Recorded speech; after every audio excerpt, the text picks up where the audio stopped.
I want to bring your attention to what's happening in society with blaming people for things they said or things they tweeted. And just as a little background to this, of course, Roseanne Barr had her show canceled because she tweeted out something at 2 in the morning while reportedly taking Ambien, which does make people do crazy things. But nevertheless, she tweeted out, Planet of the Apes and Valerie Jarrett, an insult about Valerie's looks. And then Samantha Bee, a feminist on the left, on her show, broadcasting on the show, called Ivanka Trump a feckless C word, where the C word rhymes with hunt. And she apologized, and Roseanne Barr apologized. Both of them apologized. But Roseanne Barr had her show destroyed and her career destroyed. Talent agent dropped her and everything else. But the Turner Broadcasting Network said, oh, Samantha Bee is great. We love her. And the other big difference in this is that Samantha Bee issued the horrifically profane insult on her broadcast, on the network. So the network actually carried that C word insult. Whereas Roseanne Barr was tweeting privately on her own. She didn't call Valerie Jarrett Planet of the Apes on the show, on the Roseanne show. No, this was on her private Twitter messaging system. So there are huge differences here.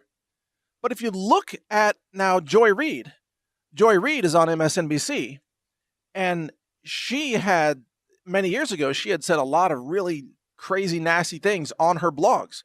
And she's, of course, a left-wing person. She's an anti-Trump person. MSNBC loves her. But Joy Reid tweeted that something like all the Jews should die or something. I don't know the exact words. It was like Iran should conquer the Jews or something.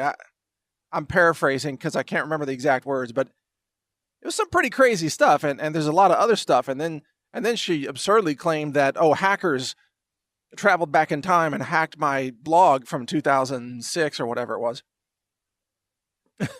Or maybe it's 2010. I don't remember. Anyway, the point is that Joy Reid apologized, and then MSNBC came out and said, Joy Reid has grown since then, and we accept her apology, and she is a very, brilliant, pioneering, important person. So, we're not gonna punish Joy Reid for stuff from X number of years ago. Now, these examples are important because what we're looking at is a massive double standard. And this is the problem I have. I think we should have one set of rules about stuff you say, and this one set of rules should apply to everybody. So, for example, Joy Reid, MSNBC has essentially given her a statute of limitations type of rule. They're like, that was long ago. She's grown since then.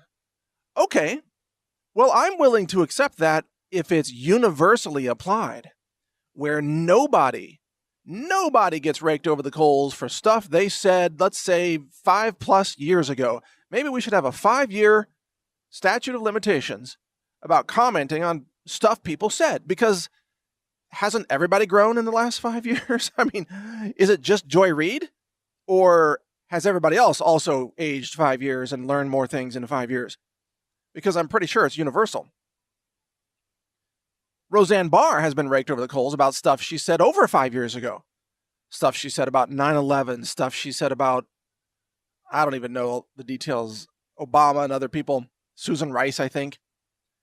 But all that stuff was over 5 years ago. So why is she being held to account? You see, the double standard is what I have the issue with here. And the standard is applied as follows. Liberals are excused and allowed to say anything they want at any time, no matter how vicious or malicious or dishonest, because they're liberals. And the liberal networks always say, we understand. Yeah, because they're just as vicious and malicious. But conservatives, when they say things, or anything they said 10 years ago even, they're held to account for that forever. Forever, because it's selective prosecution, which is exactly what the left does when they run the government. It's always selective prosecution. The IRS targeting conservative groups, for example. The DOJ targeting the Trump campaign. The FBI targeting Trump campaign officials. It's always selective prosecution, isn't it? And the rules are never applied fairly, are they? And I think most of us Americans, we want to see some level of civility in public discourse. We want people to, stop all the profane insults. Don't call women the C word. And also stop all the stupid insults against Trump, and don't call black people Planet of the Apes and all this stuff. We all want that to stop. And yet, at the same time, we all want the rules to apply fairly across the board, don't we? We want to live in a society where if this person over here is going to have their career destroyed for saying something awful, well, what about this other person over here? Why are they excused just because they're a liberal? What about Keith Olbermann? What about Bill Maher? What about Jimmy Kimmel? These people have said some incredibly nasty things and very personal things, making fun of the physical attributes of Sarah Huckabee Sanders, for example, or of Donald Trump or Ivanka Trump and so on. They've said some really vicious things. They never apologize. Never apologize. Network never fires them. They never get their shows canceled. Nothing. Nothing whatsoever. And this brings up the even bigger picture in all of this, which is that leftists actually don't follow any rules whatsoever. They just make them up as they go along. Whether we're talking about laws or how legislation works, Obama and all the Iran deals that he did, which wasn't a treaty. He bypassed Congress and just made it his own personal note. It wasn't a treaty. The Paris Accords, same thing. They don't follow the rules. Leftists don't think they should have to follow the rules. This is why they're lawless.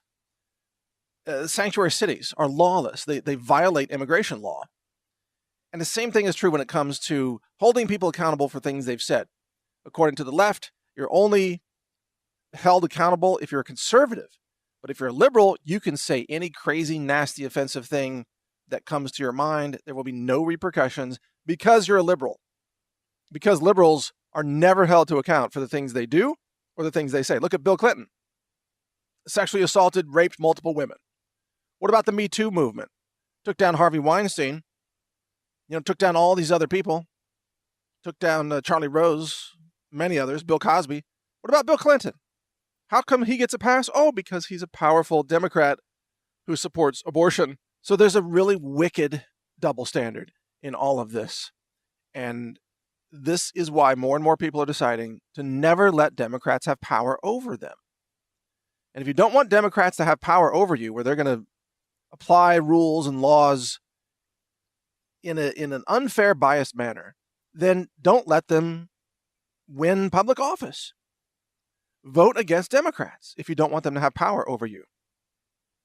And more people are realizing that. Even Democrats are realizing that. They're like, wow, this is crazy stuff going on right now on the left. And it's unfair, and it is just creating a society where now you turn on CNN and they just start screaming the S-hole word over and over and over again, 100 times a day in one case. And the reporting has become just profane and disgusting, and the TV personalities are disgusting, and they're just running personal smear attacks against Trump family members and Trump's young son. And it's just become total insanity. And frankly, no one wants to see it anymore. So turn off those left-wing channels. Stop voting for Democrats. Don't let them have power over you. And do your part to add to some level of civility in society. And if you do insult people or call them names, like I have from time to time, but it's about their policies, not about their physical attributes. I don't care what people look like. I care about what they support, whether they're pro-liberty or they're tyrants. That's what matters to me. So that's my take on it. Thanks for listening. Mike Adams here, the Health Ranger. You can hear more of my podcast at healthrangerreport.com. Check out my new video podcast or video blog website, counterthink.com. Take care. Learn more at healthrangerreport.com.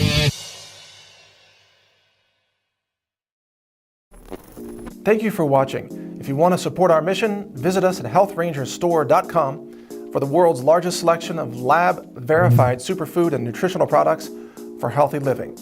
It's at healthrangerstore.com.